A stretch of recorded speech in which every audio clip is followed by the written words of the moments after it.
So,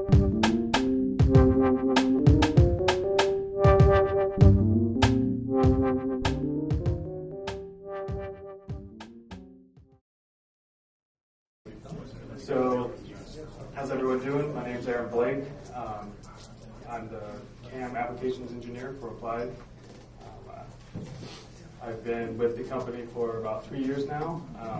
I've been programming CAM for approximately 18 years. I've been using NX almost exclusively for the past 6. Primarily, I've worked in aerospace, but I've also worked in medical and semiconductor. And so not only do I program, I also have worked on the shop floor, on the machine, setting it up, making the chips. And so the programs that I make, I don't make just to send it out to somebody. A lot of times I'm at the machine running it as well. So the first thing we're going to cover is some of the general enhancements to NX CAM in 1872. And so we're going to start by the configurable toolpath report columns. In previous versions, the columns, when you view the toolpath display, didn't give you any more information than just the CL data. And so now you can actually see what type of move it is and the feed rate that the tool is running at. If you don't see this in these columns in the 1872 columns, you just need to right-click and activate them from the pull-down menu. So some of you guys may have noticed that the toolpath animation, you can start seeing the toolpath display and material removal without actually going into the operation. This is because the toolpath verify or operation verify is slowly being phased out of the operation groups. So you're going to see a lot of functionality that you see in the verify being added to the ribbon. And so the first ones is that you can now see where the tool is. In 1874, it allows you to be able to select any point of the toolpath and see the tool as it would be in that particular moment, not just at a start or end point. And so now it also tells you the feed rate and the X and Y and Z location of that tool. And that's based compared to your MCS. They also added IPW resolution. So if you don't want to go into manufacturing preferences and change it every single time, they just added a quick, coarse, medium, fine to your show IPW pull down. So it just makes things a little quicker if you're trying to jump back and forth. I know I jump and forth quite a bit, depending on how complex they are. And then they've also added an enhanced IPW resolution. And so, quick hands, this was a fairly new feature. I think it came out in 12, maybe 11, in the operation view verify. Did anyone ever actually use the enhanced IPW resolution in there? It was kind of buried, so I'm not sure if anyone really saw it. But it's there. But now so for example, if you have it set to coarse and it's a large model essentially, you don't necessarily want to set fine to the entire part because that will take potentially a long time to generate. What you can do is you can run it as coarse, and so you get kind of the rough IPW facet model, and you select the enhanced IPW resolution, and you drag the box around the feature that you want to enhance, and you just set the enhancement factor. Typically, you'd set it all the way to high because that's what you're using it for, and you just execute.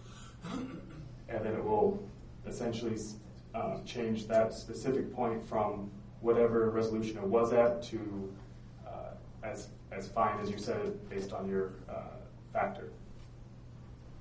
And so you can kind of see the difference between the two. It really makes it easier if you have a large model, you're only really machining one feature that you really want to take a look at.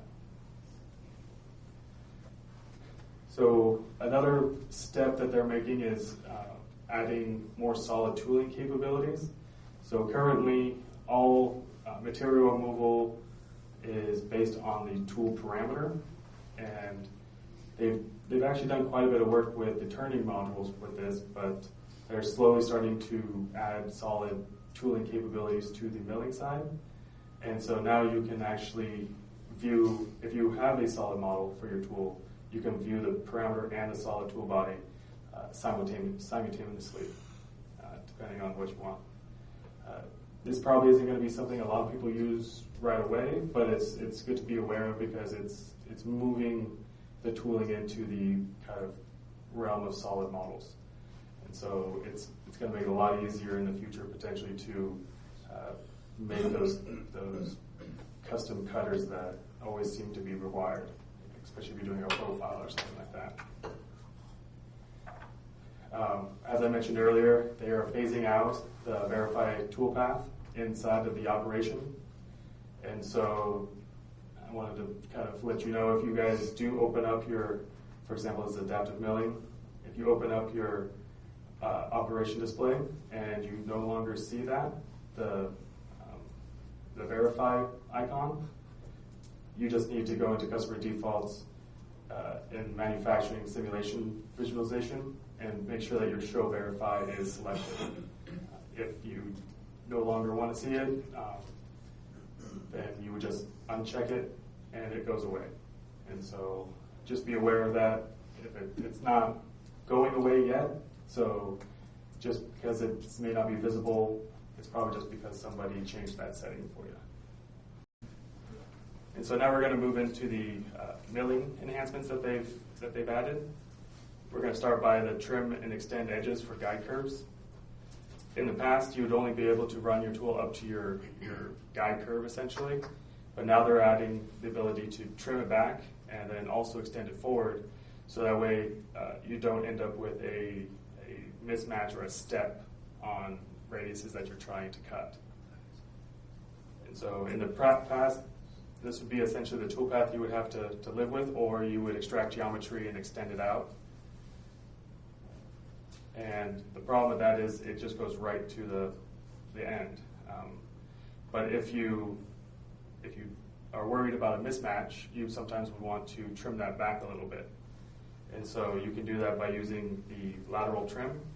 And so that's going to remove it off of it's going to essentially take how far it goes up on the surface and trim that back based on the geometry of your part.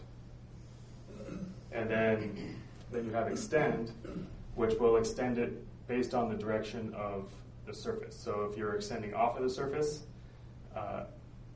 it's going to continue in that direction. So if you have 0 lateral trim in this example and 25% extend, it's going to just extend the toolpath just essentially on the part because it's tangent to the tool. You actually use this a lot in conjunction. You trim and extend. And I'll show you a little example here shortly. But do keep in mind that this trim and extend is only good for morphing toolpath or patterns. And so if you are using morphing, great. And to be a little bit more specific, it's only good for 2 guide curves in morphing. And so if you have multiple guide curves, it won't work.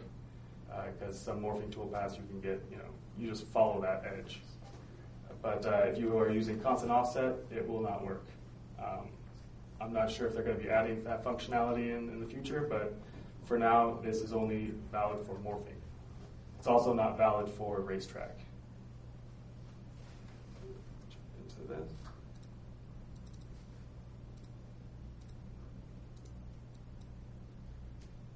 So you can see I have my part here.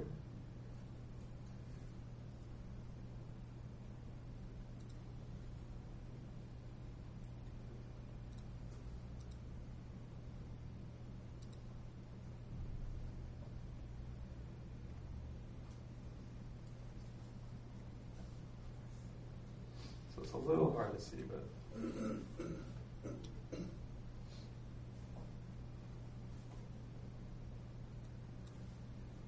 so the trimming lateral will just trim back that tool path to that whatever distance I tell it to.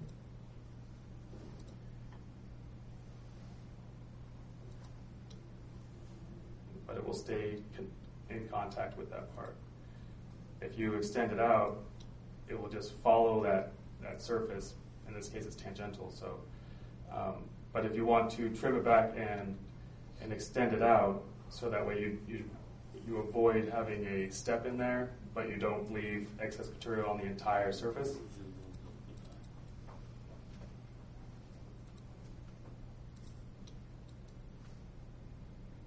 You can trim it back, so you'll see that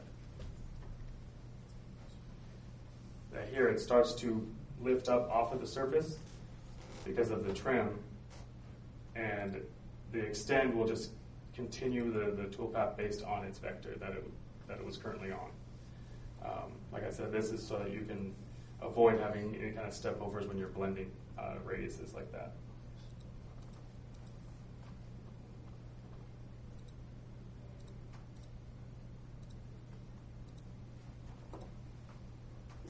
Another feature is they're enhancing the non-cutting moves in adaptive milling. So in the past, you had your engage tab, which for some reason they added an open area, which was only plunge. There's nothing you could add to that. And so they've removed that. And they've also removed the retract, because retract similarly, there wasn't really anything you could do with it. And so they removed those two tabs and they've added a smoothing tab. And so that way it helps try to keep the operation more fluid. It's not changing directions suddenly. And so we're going to focus right now on the smoothing, where in the past it would just go straight down, but now the smoothing corners will add a tangential engage to open areas, and it will still do the helix for closed areas. Also, a lot of people complained about having the sharp corner transitions for non-cutting transfer moves, and so they've added a similar feature like the smooth corners, so that way you can add a radius to your transition moves. They've also added the ability to trim your cut area for cavity mill.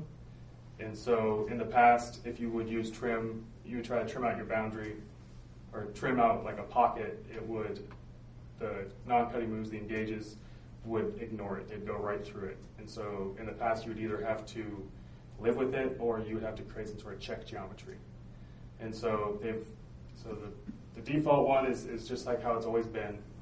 And then they've added trimmed, which will essentially, it will trim those cutting moves to be, it'll just kind of stop it right where it's at. If it's trying to go through there, it won't extend it, it won't move it around, it will just stop it. And so you'll have a potentially small engage move or nothing at all.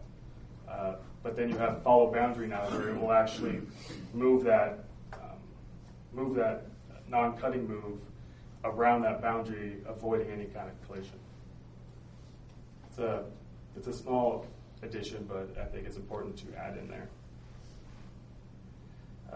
Does anyone use cut any blades or impellers with NX? No. Okay. It's advanced. Yeah. So they are trying to make a lot more enhancements on that as well. In the past, if you're trying to swarf on a blade, it would potentially gouge, and there's nothing you could do about it. There's no adjustments that could be made without redoing the entire geometry. So they've added a couple options: contact top and bottom, which is pretty much what it sounds like. The top of the tool, or the tool will contact the top edge and the bottom edge. Do be careful, because if it's a convex surface, it will potentially gouge. And so it's not really looking at the part anymore, it's looking at essentially the extremes of the wall. So just kind of be careful with that. And then they have degouge, which it'll make it as close as it can without actually gouging into the part. So you can see in this case, you're going to have excess material on the center of this wall, and then also on the top and bottom of the exterior of it. If you want to try to get as close as you can use balance. And balance will actually use your in-tall and out-tall to determine how much you can gouge into the part. So just be careful with that, because if you have some of the, I think, default roughing in-tall, out-talls are plus or minus 30, so that can be quite a gouge. So just be careful with that. They've also added some enhancements to the regeneration of the tilt tool axis in guide curves. And so, do any of you guys use guide curves in 12 or 1847? Quite a bit. If you notice how it takes forever to generate sometimes, especially if you're tilting that tool axis. So they've come up with what's called smart toolpath generation. And so if all you're doing is adjusting the tool axis, it will only regenerate that tool axis change. Because I don't know if you've noticed it, but if you have a tilt tool axis on a guide curve, it will generate the entire tool path with a fixed axis, and then it will go back through and regenerate it with a tilt tool axis. And so it has a lot of time. And so you have the ability now to only adjust that tilt tool. And so I ran this test a couple times, and so with a full regen, it was roughly 31 to 32 seconds. And with the smart tool path regeneration, it was cut down to a little over 10 seconds. And so you can see that it's reduced the speeds that it takes to generate quite a bit. And so you can really kind of fine-tune that tilt to get what you need. So just to show you guys.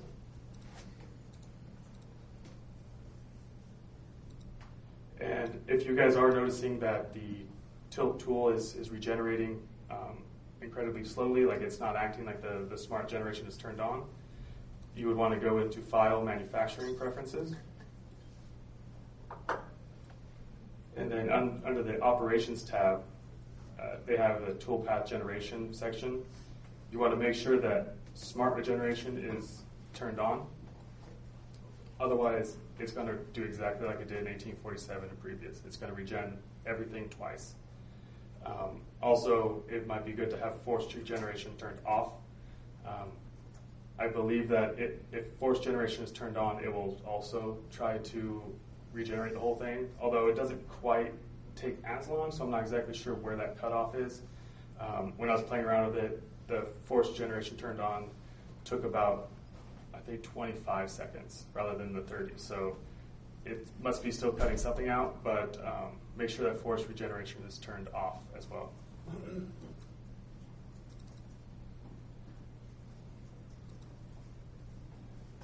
So when I'm talking about the tool axis, if you're changing any kind of, if you're changing it from fixed, then it's going to have to regenerate everything. But if you have the avoidance that you're adjusting, that's where the smart regeneration turns into. So we'll just change this to like 2 degrees.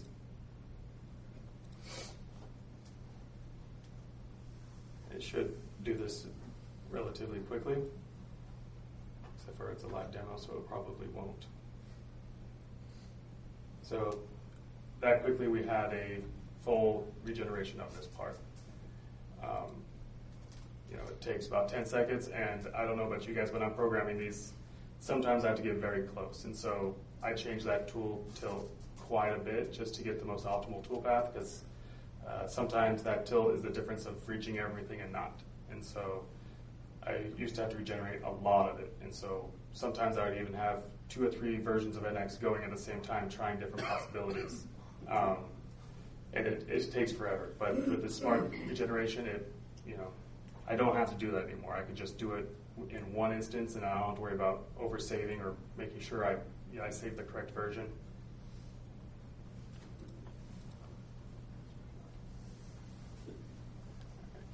And so they have also added in guide curves, they have another enhancement of connecting the gaps. And so if you are selecting guide curves that are not continuous, it will automatically bridge that gap for you with a tangential bridge curve. The distance that you can do is 10 times the max in tall out tall. And so I'm not sure if this value is going to remain. This is what they were discussing at the developers conference that we went to. And so I haven't found any other documentation that states whether this has changed or not. So, but as far as I know, it can bridge quite a gap. And then So this example that you're about to see, it makes this really kind of weird, squiggly tangential bridge. It's just the best curve it can do without, while still maintaining a tangential connection between the two. One nice thing about this is it doesn't affect the actual toolpath, flow. Like, you're not going to see this weird squiggly line in the toolpath when you regenerate it. It's just kind of letting you know that it bridged something there. And so it's still looking at the actual cut area primarily to get the cut direction and cut pattern.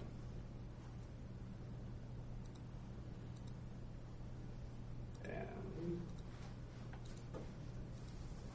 it was brought up during the CAD part about the non-history mode. So one thing I kind of thought of during the break was I remembered that when it does bridge the curve, it makes a non-time-stamped spline. And so I can actually show you guys that. So here I have my first two guide curves that I created just fine. I'm going to just go ahead and follow this around. And so you'll notice right as soon as I hit that part, I got a little alert saying bridge curve has been created.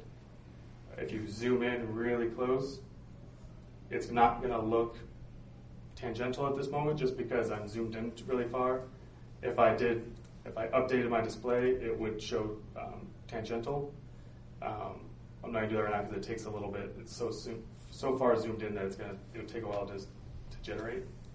But I'll show you it after it creates the non-history stamped feature. So I have my curve. If I just generate it, it shouldn't take too long.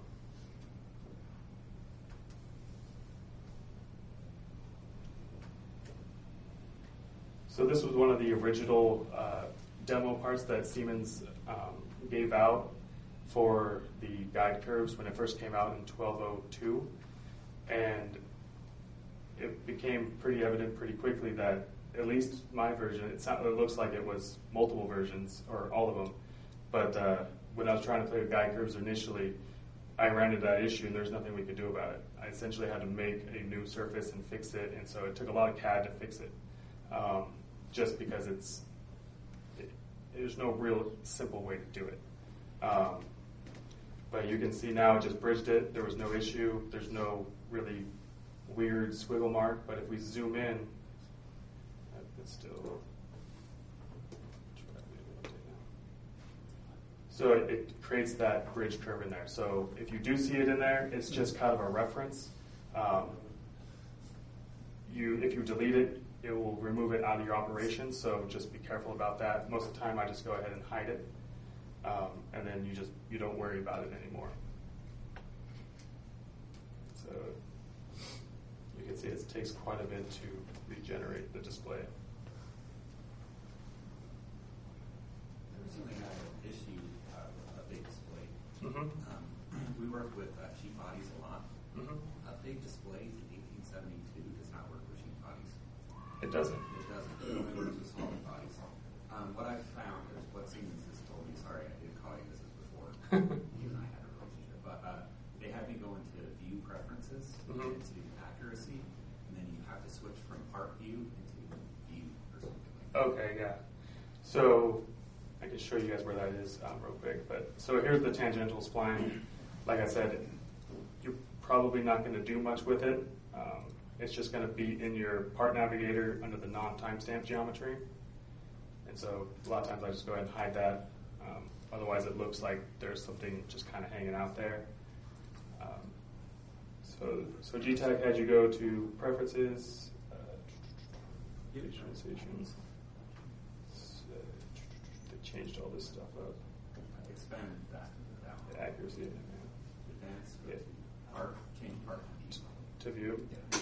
Okay, that's interesting to know because I usually, with solid bodies, I usually just leave it as part and leave all objects turned on, but did they mention if that was a bug that they're addressing, or? I'm not sure. Okay. It was definitely one that I was like, hey, in the past, like, update display worked, what's the deal Yeah. We don't know. And then he got back with me about a day later and directed me to there. Okay. The other thing I do want to mention that I found with guide curves, we're a composite shop, so we undercut our parts a lot. If you've got a negative part stock, it will not undercut correctly. Yeah. It's kind of like how floor wall used to be. If you try to add negative floor, it would throw up all sorts of errors. And so, are they going to change that in the future? It's potentially. I haven't really heard any hard talk about it, but those type of features are stuff that that you will see after they kind of developed it more or less fully, and they're just kind of fine tuning it. I wouldn't be surprised if you actually see that negative stock on guide curves sooner rather than later, just because every update with NX, there's something new with guide curves. You can see a lot of the milling enhancements revolve around guide curves, and those are just the major ones. There's a lot of ways that they're recalculating all the different formulas for the tool paths, and so they're putting a lot of effort into it. So if you want, we can connect after this, and we can work on getting an enhancement request filed, and so that way it's on the books, and so someone sees it, and so.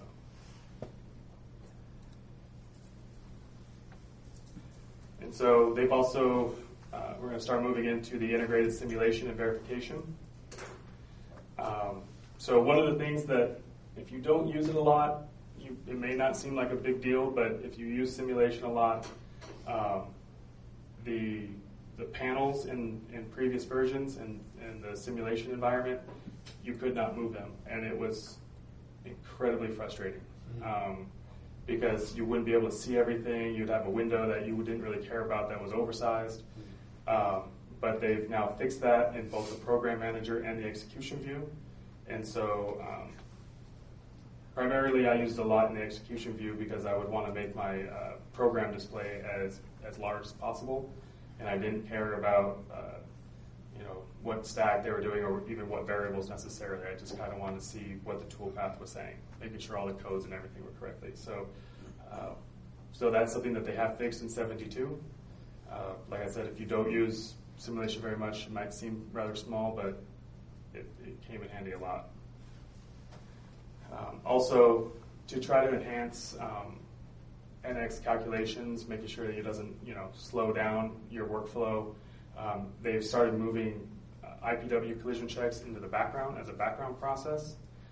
You're going to start seeing a lot more features listed in background. That way, it's kind of checking your part, checking your tool paths, more or less in parallel with your programming, and so you're not having to manually set it to check for collisions every time and waiting for it to run. It's doing that as you're doing other things.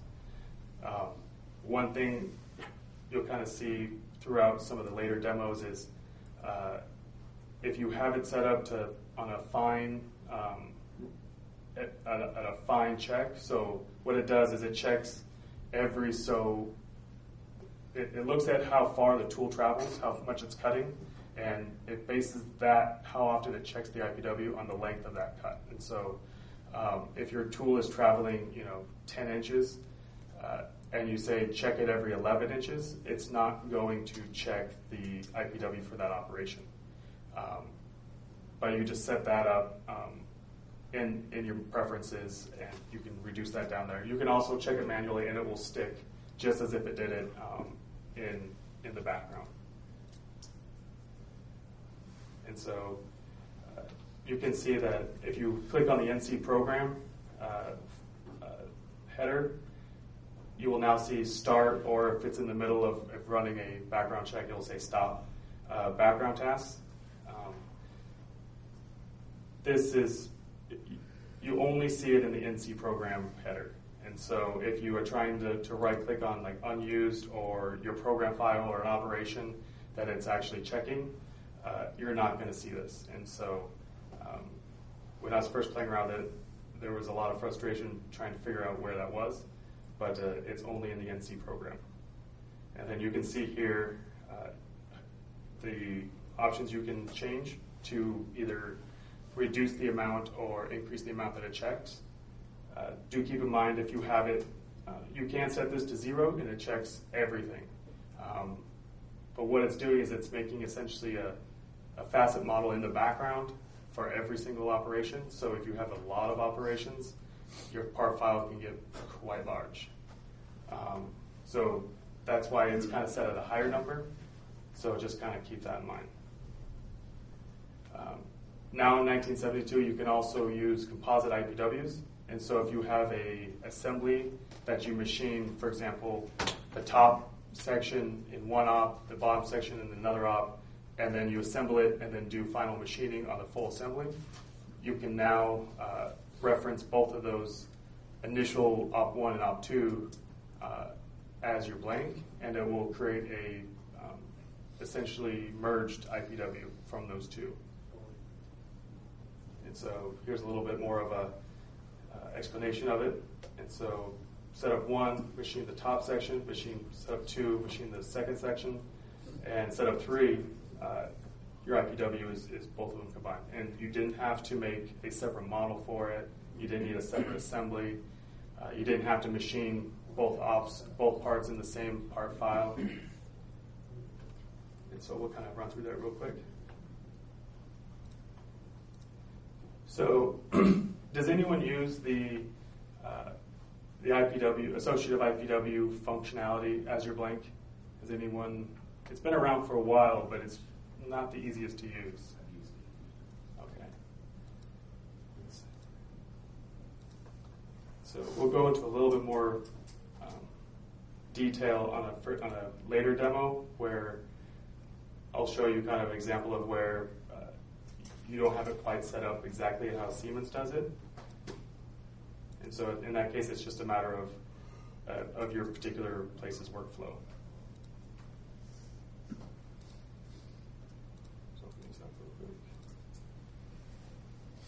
So you can see I have setup 1 programmed, setup 2, and setup 3, both of these in here.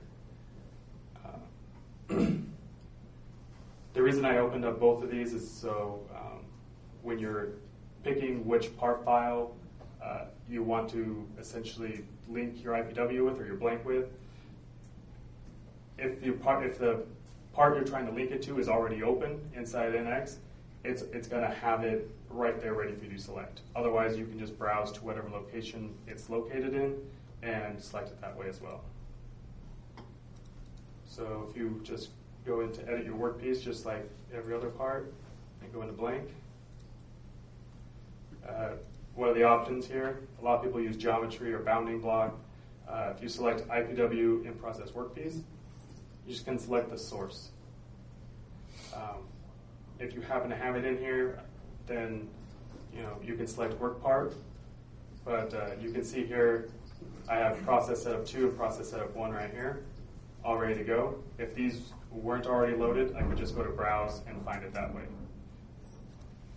And so when you select it, it will bring up the geometry tree from that operation. And so essentially we're just going to select the top level workpiece geometry. And what it's going to do is going to look at all the operations underneath that. And so then we're going to add a new set and do the same thing for the setup 2. So in the past, when we did this, we could only add one part. And if we did that, then we didn't have the option to add new set and have it linked to a separate part file. And so so then we want to update the local IPW from the source. And so it's literally going into that part file, seeing what that finished IPW is, and then bringing it into your part file. And you can see in the status, setup 1 is up to date, and setup 2 is not, and so we would just want to locate IPW again for that one. It goes and retrieves it. And so at this point, we have 2 separate IPWs. They're not considered one, and so it could potentially cause issues. And so now we select this update composite IPW from all sources. And so it's going to essentially make one blank out of those 2 IPWs. So But now when we select it, we select View, it pops up the entire blank now. And if for some reason our op1 changed, or anything inside op1 or setup 2, all we would have to do is go back into our blank geometry and update local IPW from source. You just update it. You don't have to you don't have to refine it or anything like that, assuming the location hasn't changed. And you just update it, and it goes and retrieves the most recent IPW from there. So do keep in mind also, this will come into play later. This positioning type is set to part, and that is because the work pieces that we are using are coming from the actual component assemblies. And so we're not using any wavelength models for our work pieces. We're using actually the component. And so when that's the case, you can use position from part because you're referencing the same part, so it knows how to orientate it. But a lot of times we use wavelength models as our workpiece, and so in a later demonstration I'll show you what to do in that case.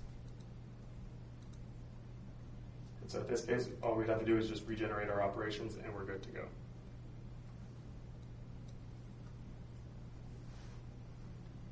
And so also, I don't know, this is another one of those things where if you don't use simulation, it's not going to really affect you too much. But when you're programming operations and you look at the times in the operation navigator, a lot of times those times are way off. Sometimes when we would run the operations and then run it in our simulation, it would be 2 times slower, if not more. So now the calculate machining times is actually going to be referenced, or it's going to be evaluated with your simulation or your kinematics. And so if it's set up and you have everything set up correctly inside your kinematics and your simulation kit, it will actually pull your times from there rather than wherever just calculate from the speeds and feeds. It will actually take into account your machine's acceleration and any kind of jerk motions listed in your kinematics. And so if you just right-click, just like we did with the start background task, there'll be a calculate machine times. And so there's a bunch of different options depending on how your machine is set up if you're using simulation.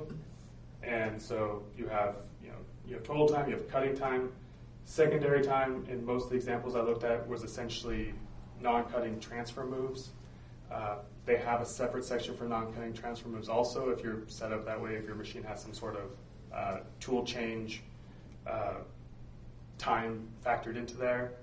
You can also have dwell listed in there, and so you have a lot of different columns that I believe that a lot of the older sim kits, they're not that detailed. So if you have a really good detailed sim kit, you can really pull a lot of machining data out of there now. And it's in your operation navigator. You don't have to go into simulation and get all your times from there anymore.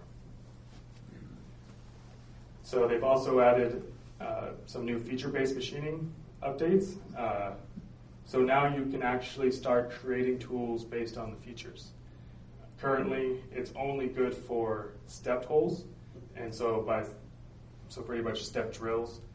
But you can now create custom drills or reference previously created custom drills based on the geometry of your found features in your machining feature navigator. And we'll go into that in a little bit more detail here shortly.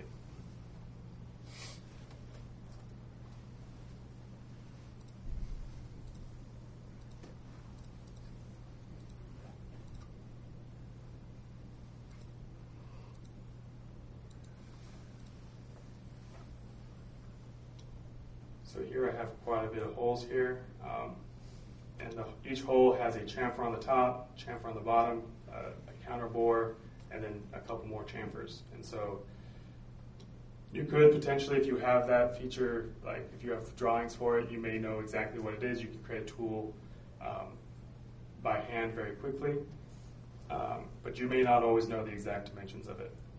And so what you need to do is you go into your machining feature navigator, and since these are all the same geometry, we just have to select one of the pockets,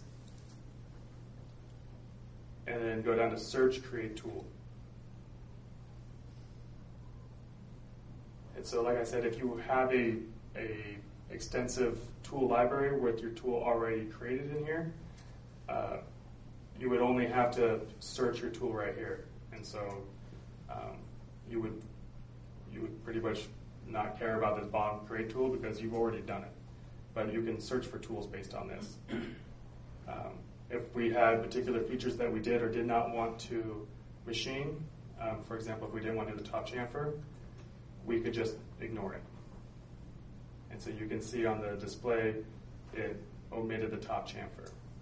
We can also add offsets if we'd like. For now, I'll just leave it all the same. And we just create the tool.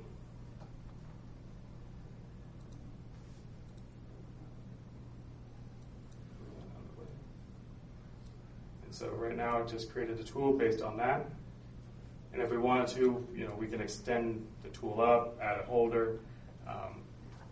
Pretty much, we can complete the tool now. But based on actually all the features that are used to cut that feature, it's automatically propagated. And so, like I said, this is a first step. There are plans on expanding this functionality to other feature types, hopefully like pockets or essentially just being able to use end mills or profile cutters. That's in development. They're kind of working on it.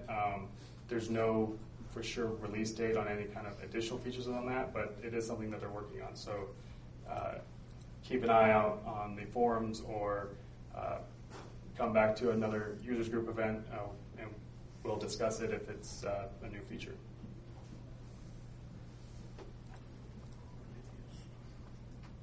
And so another feature-based enhancement that they've made is you are now able to filter your features based on tool axis filters, essentially.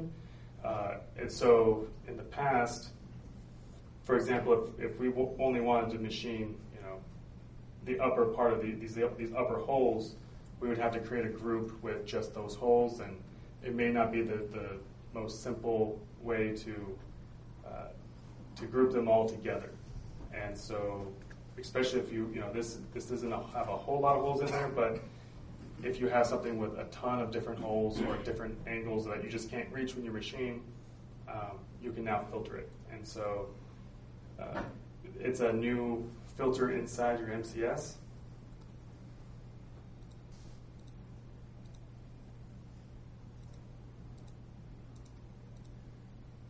So it's a little bit more simplified version.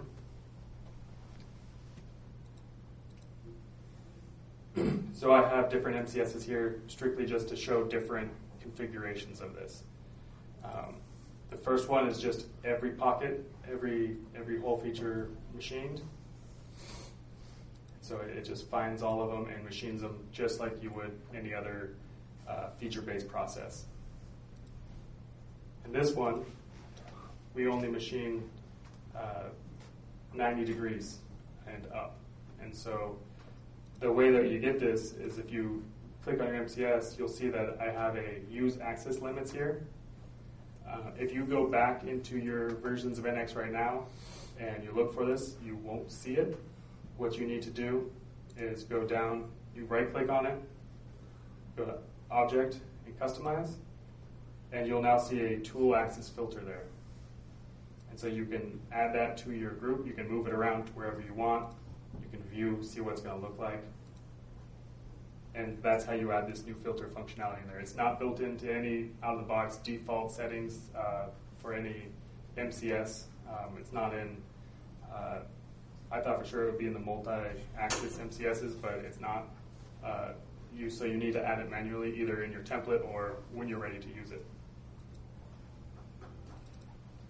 So if you have it set up, you can have it set to no filter, which is like what we did for that first example, or you can do a rotate around Y, rotate and then a tilt. And so depending on what you're looking for, you can rotate about that.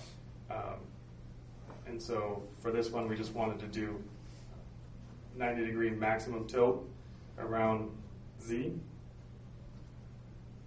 and tilt around X. And so the rotation angle, I don't know what, like I would think that it would be 0 to 360 would be an option, but 180 is the max. And so you have to do, if you want to do essentially no filter on the rotation, you do minus 180 to positive 180. So and once you have that set up,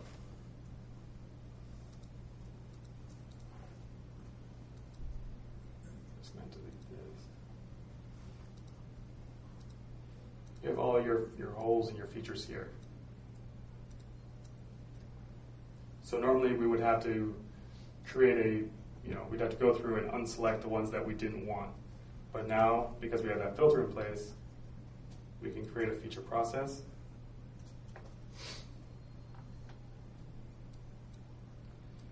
Make sure that it is on the correct workpiece. Select OK. And so it's going to try to make create the process just like you would for any other feature-based process machining. But then it's going to filter it out. And so you'll see that it said create feature process successful. There's warnings. This warning is essentially, hey, we didn't do everything.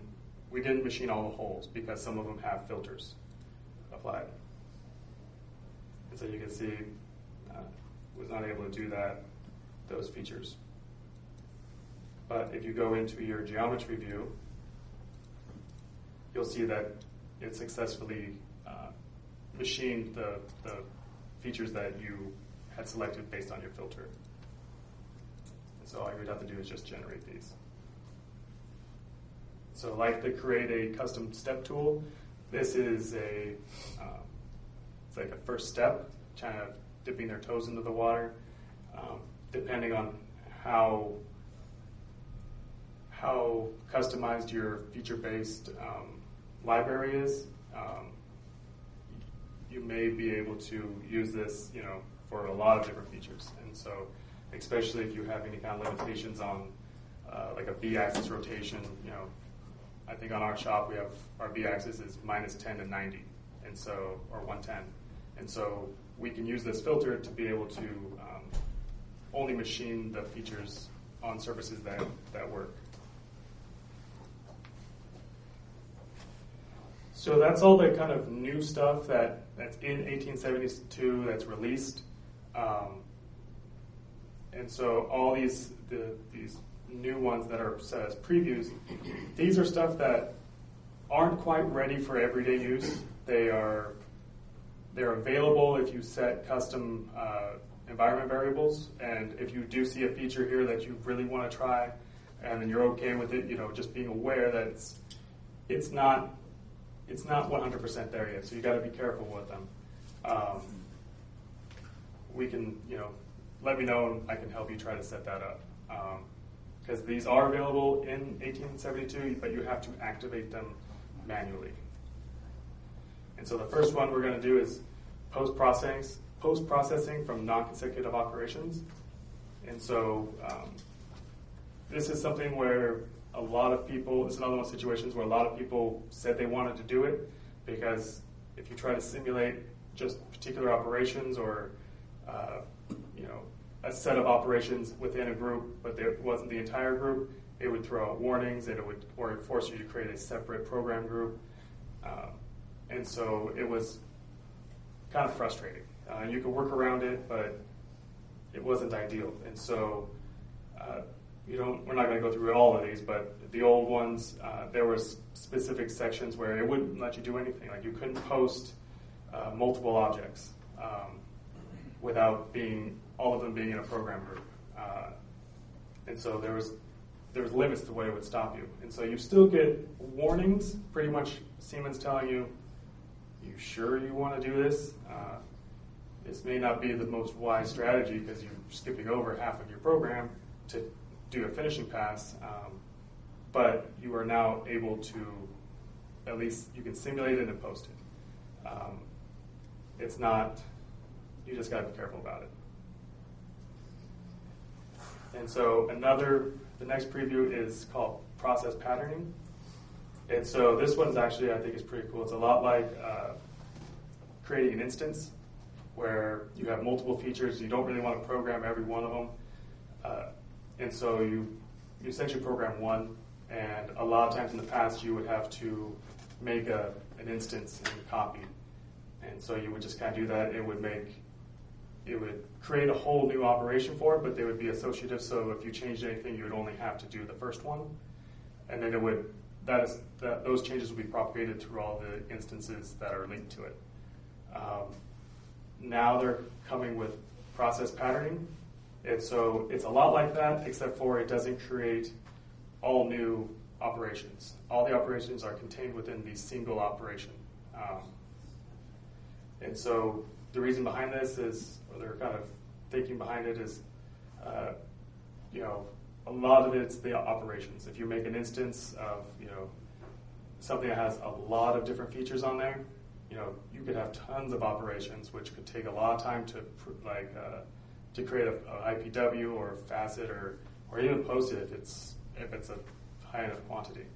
But with patterning, it's just one operation. Also with generation, instances, they automatically generate, and they generate a lot faster than the parent operation, but they do still take a little bit of time. The pattern, it takes as long as generating that first operation. Once it's done with that, it's all the other patterns are done. It's also a lot less clicking. If you're going to create operations for each one of these features, it would get tedious and annoying. And so I'm going to show you a quick demo of that.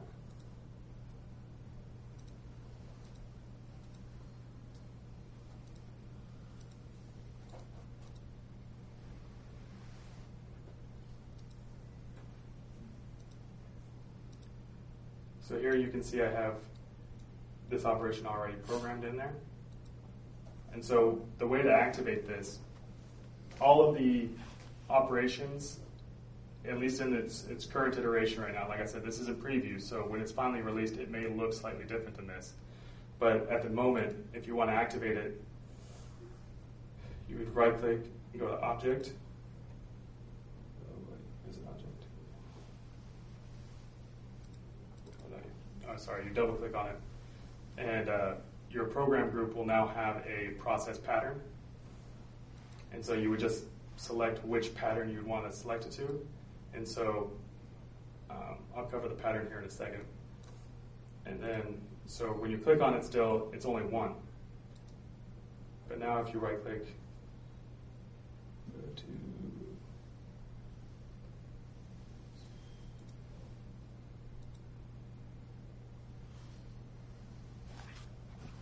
sorry, I'm blanking on.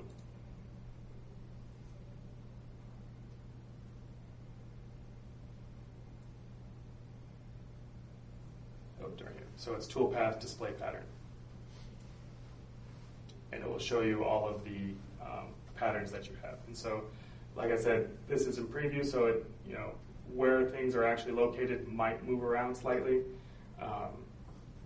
But is that looking at the part features to recognize that? So the pattern act is actually based on a pattern feature in here. So ideally you would have the actual feature pattern, but we don't always get the part that's a part that was natively created in an X with patterns. And so they also allow you to create a pattern of a CSIS. And so you can use that CSIS as your pattern instead. And so that's where it's like really similar to instances. At the moment, it does not look at the solid body or the part for like collisions or anything like that. I'm hoping that is something that they add into it for the final release. But at the moment, it's essentially just copying that toolpath. It does currently in the preview form work with simulation or with post-processing, so you can post this out. And if you have if you do verify the toolpath with material removal, it will remove the material. But if you, for example, have a pattern and so you're cutting all of the features on there, and then you go to the next operation and you try to view the IPW before that operation happened, and so like you would expect all the features to be cut, you won't see it. You'll only see that first initial operation. I think that's one of the things that they're trying to work out before it's officially released.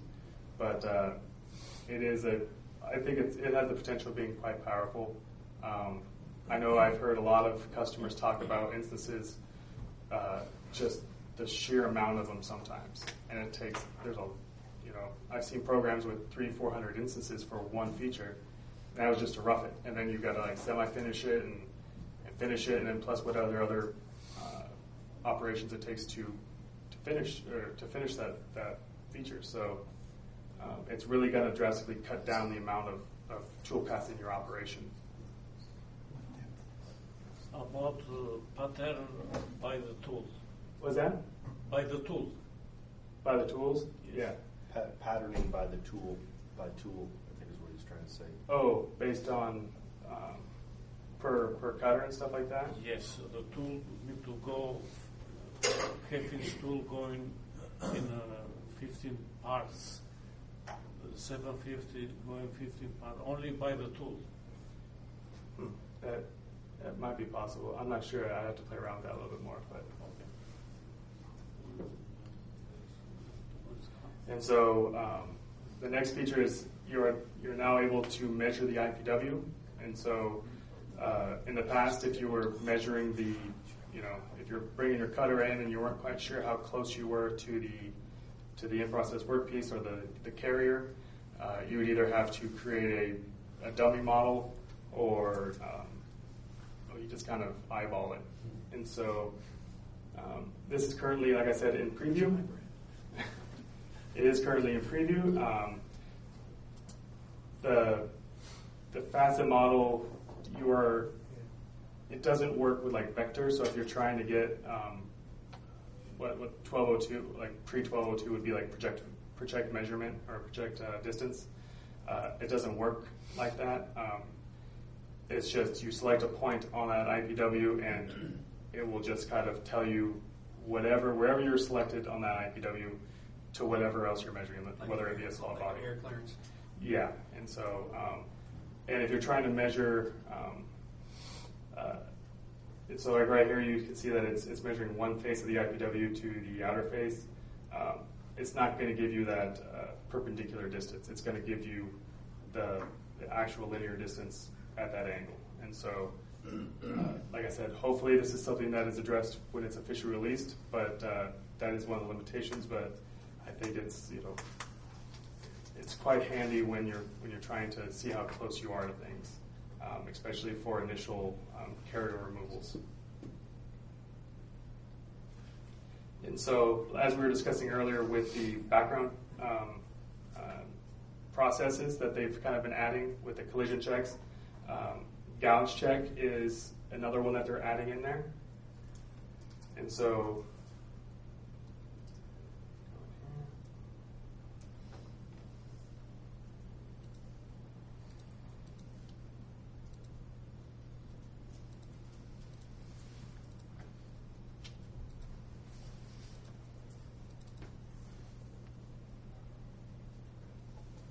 so here you can see this little hourglass right here. That's that background process is running. Because I got a couple things running on my computer, it's a little bit slow, but it doesn't really stop you. You can go ahead and do anything. Like I said, if you want to stop it, you just right-click up here and hit stop, and it's just going to stop wherever it's at. And so it's just going to kind of keep running in the background until it's done. But they have the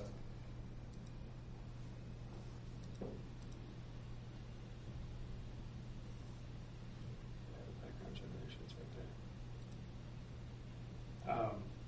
But they now have collision checks, and I've used it with limited success. Sometimes it catches it, sometimes it doesn't, and that's exactly why it's in preview. They're still working out some of the bugs. But they have added a column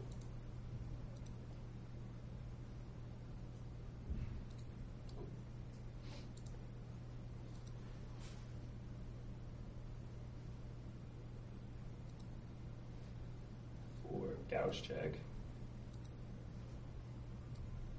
And so I believe this gouge check is in previous versions also, but you don't see it automatically update with a green check bar. It's usually got a red X or a gray X in there, unless you actually gouge check the toolpath. But they are adding that to the actual background processes. So it kind of gives you a little added sense of security once it's working. So also, I can show you the IPW.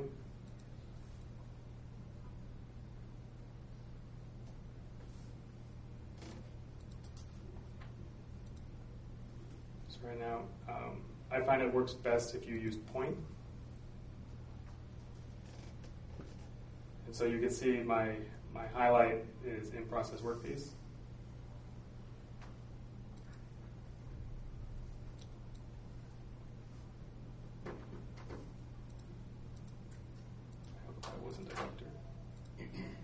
And so it's going to give me a distance, but I don't have a perpendicular distance or anything like that. I do get a maximum distance, but that's based on the solid tool.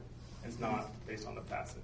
You can't just select a vector, like put your selection to vector. It doesn't work.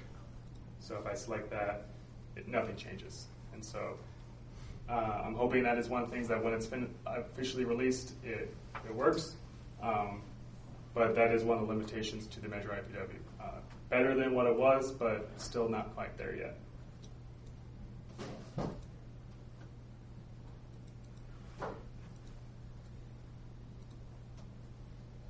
so they have the gouge check now in the same place as the collision check, if you end up changing it. But like I said, you have to have the environment variable set for that. There are a couple pipeline features that they're not currently available in preview yet. They might be available in the early release program for $18.99. I'm not sure. That was just released. I hadn't had a chance to look at that yet. But they're getting close to releasing 5-axis roughing. And so with that, essentially, it's going to be just like that. It's going to be adaptive milling, but with a tool tilt availability to it, which I've had the chance to play around with some of the early versions of it, and it's close. And so it's at first, when I first heard about the 5-axis roughing, I was like, well, that sounds kind of dangerous. I'm not really sure, but I've seen a couple demos now that have changed my mind, and so they're trying to build in a bit of safety into there. Like, I don't know if it's going to be in the official release, but I remember seeing stuff like, max ability or max tilt angle, so you can't tilt too much on a part.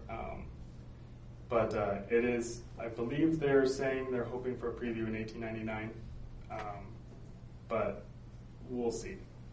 Just kind of keep an eye out for that. The second one I want to mention is they're finally coming out with a deburr operation. This is still very much in the development phase.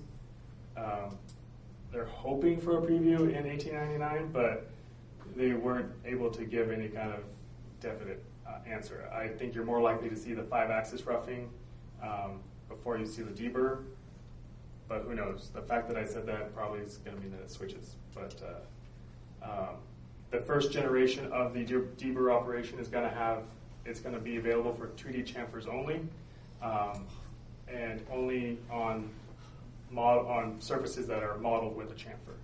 And so if you want to essentially have an edge break on a square corner, you're going to have to model it in or use like planar bill or something like that, like we're currently using. But it will have the ability to stay away from walls, and so you can set that trim distance so that the cutter doesn't collide with any kind of surfaces. And so, like I said, I hope it's going to be in 1899 as a preview at least, but it's something that even at the developers thing, they just kind of talked about. They didn't actually show much. And so earlier we talked about creating an associative IPW between setup parts. However, the way that was set up, it was only good if your workpiece is actually a component, which not a lot of people, not everybody uses. But there is ways to do it without. We'll cover that here.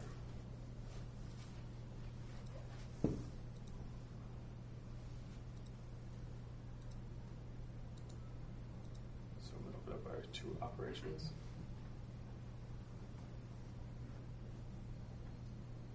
Once again, you see the in-process workpiece. You see that it skips the ones where it doesn't qualify for that tool length. And so between here and here, the tool doesn't travel more than, I believe it's like 78 and change inches. And so if I did want to see it, I can just show IPW. Display. It should have displayed it. Oh, sorry, that's the gouge check. The IPW actually updated, so turn that off. Now, all right, so we have our op1 set up. It's all programmed. We have our blank set up here with workpiece, our finished work part, and then we have like a simplified model without a bunch of the little vent holes. This part happens to have every one of these holes has at least one 18th thou hole, and so didn't want to cut that on this operation, so we made a model without it. The main thing is with the blank, when we set it up, we just used regular geometry, just like a lot of op1 setups made out of billet. The biggest difference is we changed the IPW from the default from part to CSIS.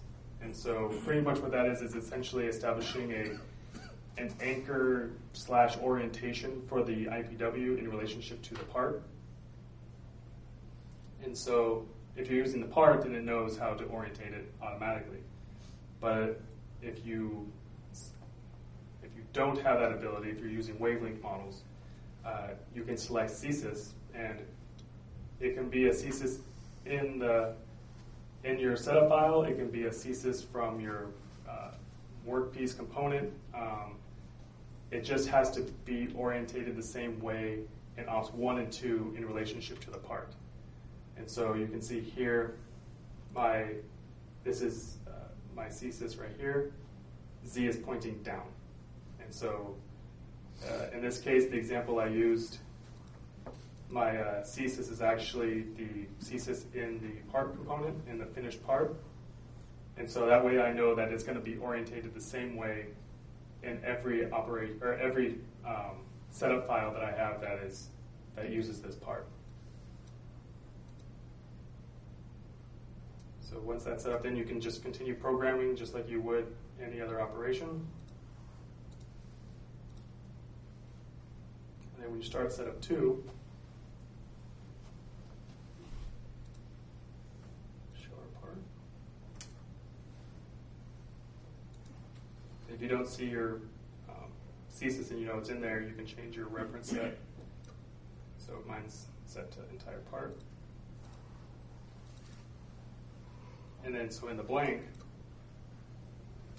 just like we did with the composite IPW, we select our workpiece, our source, and since it's already open, it's going to be in this pull down automatically.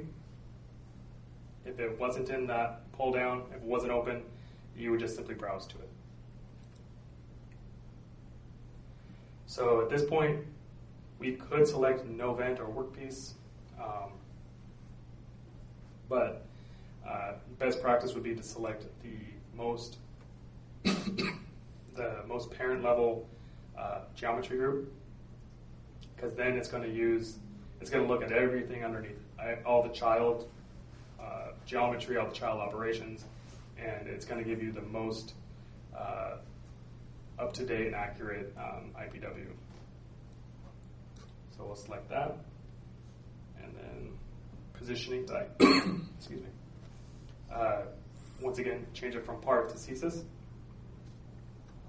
And we're going to select that same CSIS that we had before from the part. So you can just say select the CSIS, because it's already selected.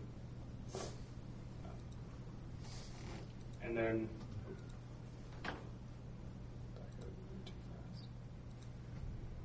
you have to hit update local IPW.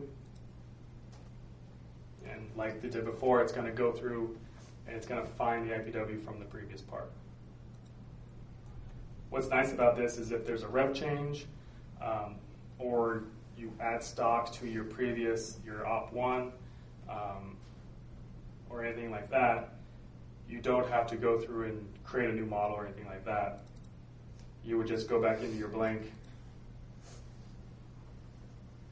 and you would update from source. And so it doesn't do it live, and so it's not going to tell you that there is a change automatically, with the exception of this status may be switched to out of date or unknown. So depending on how much it's changed. But if you do know that there's been a change or anything like that, or a rev change, you would just come in and update it, and it would pull the IPW from that part file. And so you know that you have the most recent starting point, essentially. And so the next one we're going to talk about is Machine Line Planner. Has anyone seen it or even know that this existed before now? So this came out, I believe, I want to say it came out in 47, but it might have come out in a beta in 12. It's kind of a way to keep all of your operations linked together. And so you can kind of see in this screenshot, I have two operations.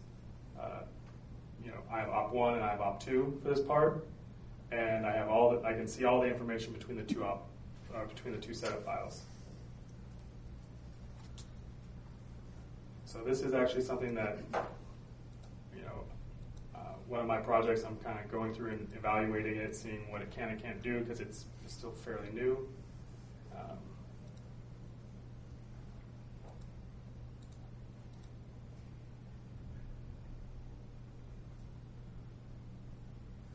And so if it does interest you guys, and you guys want more information, let me know. It's nice to have an excuse to dive into this more. And so you can see that I have setup 1. I can look at all the different operations for setup 1. Right here. So I can see that there's a floor wall, spot drill, and everything like that. If I want to actually go into that operation, I would just right-click on the setup 1, and it would open up the manufacturing file. And so I can go right in there, I can start programming. One nice thing about this also is if you have particular operations,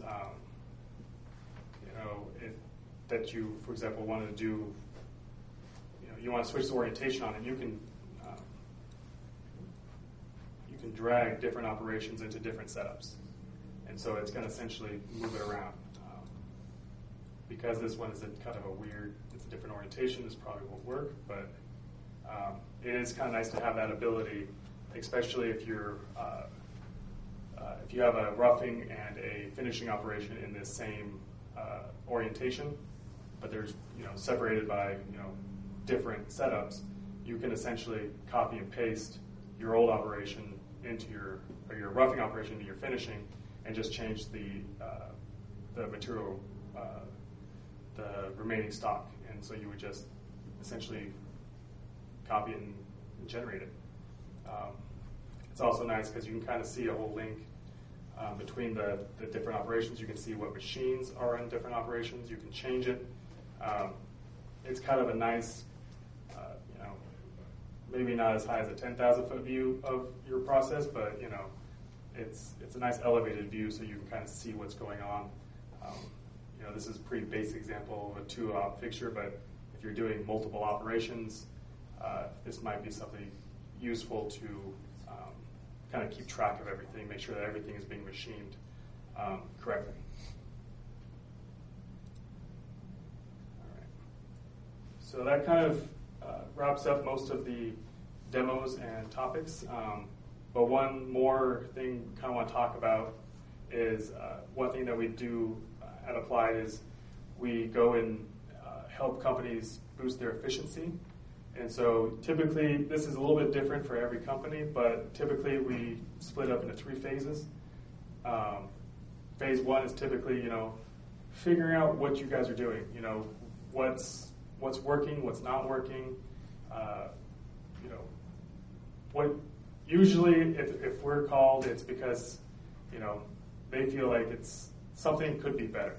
And so we want to sit down with programmers and managers and figure out, what can we do? What's the goal?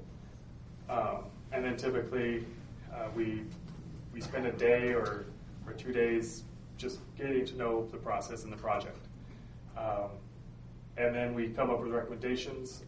Either a lot of times it's additional training, sometimes it's help or implementation of templates or feature-based, or if you have special UDEs or something like that. Just kind of coming up with a plan of making your guys' lives easier, making projects flow smoother, just eliminating all the headaches that that happen all the time. And then once we do that, we don't just leave. We try to follow up. We try to make sure we come back after a little while, make sure that that things are running smoothly. Are there any additional improvements that need to be made? Are the improvements that we made working? Or do they need any kind of additional tweaking? And so we don't just say, here you go, and leave and don't come back. We want to make sure that you guys are successful. One company that we've done this with is we recently had a project with Collins Aerospace where they were setting up a new machining cell over in Singapore, but their programming was taking forever. They were saying it was about 1,200 hours for a new part to program and run the first part. And so they're like, the managers came up to us and said, we feel like this probably could go smoother. And those parts, the programs, they had a bunch of errors in them. They had problems with crashing. And so we went in there and, I spent quite a bit of time. They came to our facility. We did a lot of conference calls. And then what ultimately happened is I sat down and I programmed one of their parts for them. And I was able to reduce the programming time from, I think, roughly 1,200 hours, give or take, down to about 400 hours. And then the second part of that, so that allowed me to come up with a bunch of templates for them and suggestions on thought process and how to program. And then the phase 2 was I went over there and spent 2 weeks with their programmers, kind of mentoring and training, and just trying to give them the tools that they need. And so Taylor's spoken with them quite a bit since then. Sounds like everything is running smoothly still. It's just one of those projects where they had a problem. They weren't quite sure even what was the cause of the problem, but we went in there. We gave them a hand, and I believe everyone has a lot less headaches now. Their parts are running smoother, and so it's an option if you guys are having trouble. And so, did you have anything else you wanted to add to that? No, I think that really hits it. Collins has been using NX for close to 20 years, and through the use of those tools, they kind of had some older methodologies that they were working with, and were looking to leverage some of the newer approaches in NX, which we were able to bring. They had a new cell that they just invested a ton of money in, and they were looking to reduce cutting time and then programming time to just get the most out of that investment.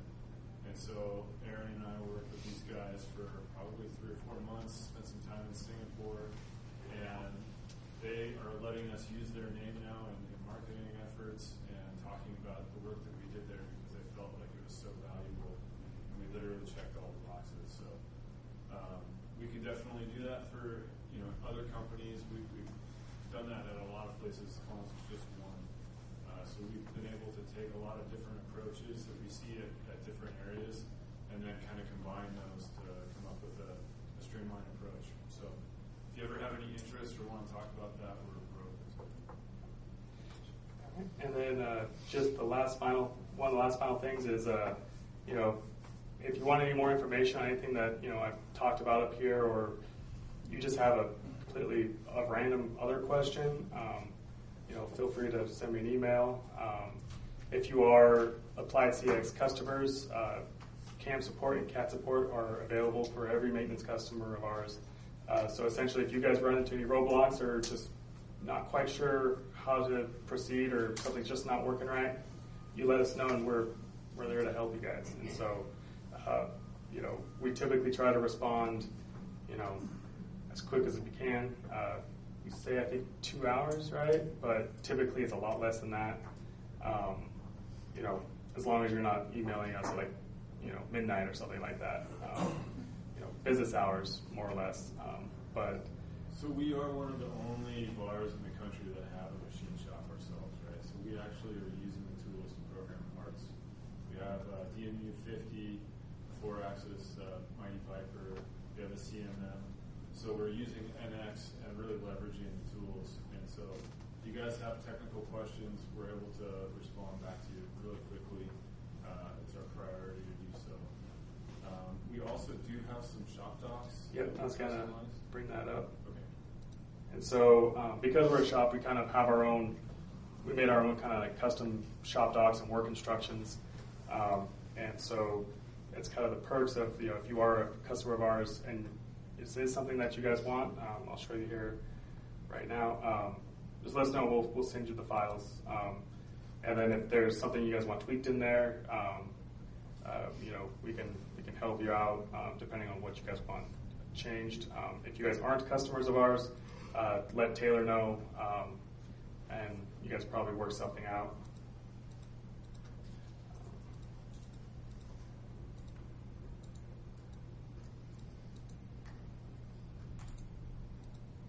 So just quick question is, how many people are actually using work instructions? Is anyone using, not shop docs, but the actual online work instructions? Is anyone seen, or is anyone not familiar with work instructions, or haven't heard about them before? It's something that Siemens kind of snuck in there in a maintenance pack in NX11.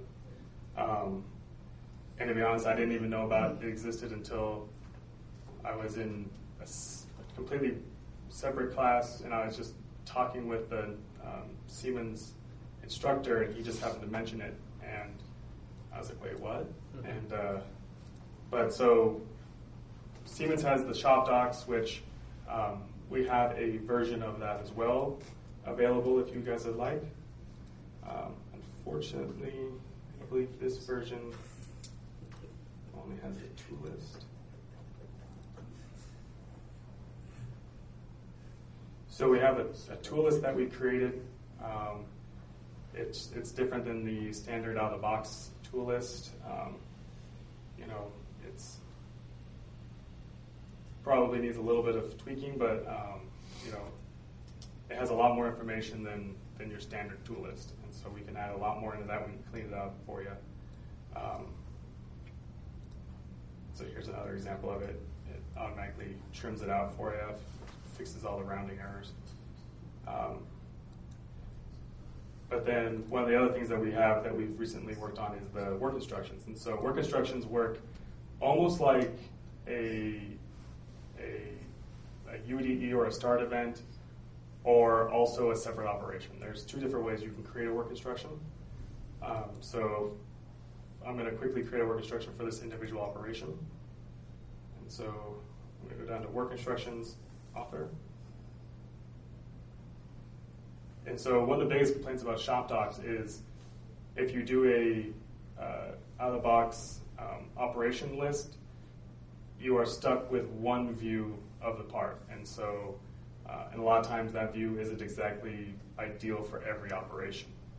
And so we can now go into the operation and create a list or a sheet. And so this allows us to capture the angle and the view that we want for this particular operation. And so just select it and then capture the view. And then if we have any kind of text that we want to enter, like don't scrap this part.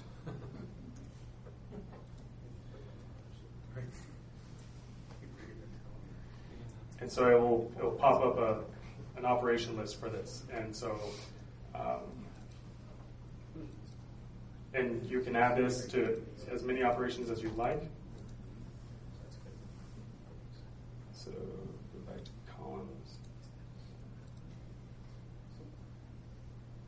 Turn on my work instructions. And so in the work instruction columns, you'll see a little work instruction icon there, and that lets you know that particular operation has a work instruction. You can also create a more or less standalone operation for a work instruction. So we'll just insert operation, and just like we're going to do any kind of other, create toolpath, going to create a work instruction. And so we're going to make this part of the NC program. Just call this op list. So we can select our op list, turn off the preview because it will, every time you click,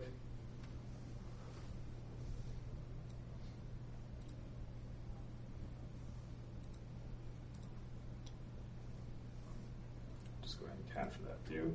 And if you want, every view you have selected in here is saved. And so, for example, if I want to use that same orientation that I used for the individual operation, I would just use that camera angle, that camera view. I also created my own, or I can use the standard, orientations, top, bottom, isometric, etc. You can enter in the text like we did manually last time. You can create quick text, so if you are saying the same thing on every operation, you go ahead and just select that. And then so here's where you can select, if you have separate program files or groups, you can do a list for separate groups or the entire group. So I'm just going to do the whole group and take a look at that. And so you can see we have our part, we have our instructions. These are just basic ones, so it's just got the operation number, the description of the operation, what tool number, what the tool name is, and what the runtime is. And so these can get incredibly complex. We can put a lot of information in there if you want. The main thing is we just need NX to output it as a variable. And so it uses a lot of the same variables as posts and SimKits, and so not all of them, but I would say about 95, 98% of them are interchangeable. And so if you can get the information in a post or shop docs or anything like that, you can get them in your work instructions. And so one nice thing also about work instructions I will wrap up with is when you have a lot more options for how you want to output them out. With shop docs, you're essentially limited to an HTML or an Excel file. There is a way to do PDF, but it's not standard out of the box. But with work instructions, you have the standard HTML option, but you also have PDF, so you can view the PDF. 3D PDF? I don't believe it's a 3D. I haven't actually tried adding a 3D in there. Might be something worth checking out. If that's something that you really want, let me know, and we can try to work into it. one nice thing about the HTMLs is it kind of pops up a work instruction index, and you can just click on, if you have a very long list, you can click through it and come back, click on your sheet. So you can have a lot of operations here, and you just quickly run through it and just select what you want. And so you have a lot of different options. One thing I also want to note is if you want the PDF and you're in 1872, some Windows versions works perfect, but sometimes you need to add one Siemens file in a particular spot on your C drive in order for it to translate out properly. And so if you get a translation error for a PDF, let us know. It's a real easy fix. It's pretty simple, but most computers, I think, have it standard. I think it's a file that Windows makes for a translation into PDF from HTML. But 1847 works fine. And so, but yeah, you just have a lot of options. And so I believe the plan is to eventually phase out shop docs with work instructions, but that's not going to happen anytime soon. So right now it's a whichever one you choose, whichever one you prefer, whatever one works best for your situation. And so if you guys have any questions about that, feel free to let me know after the event. All right. So that's pretty much all I got.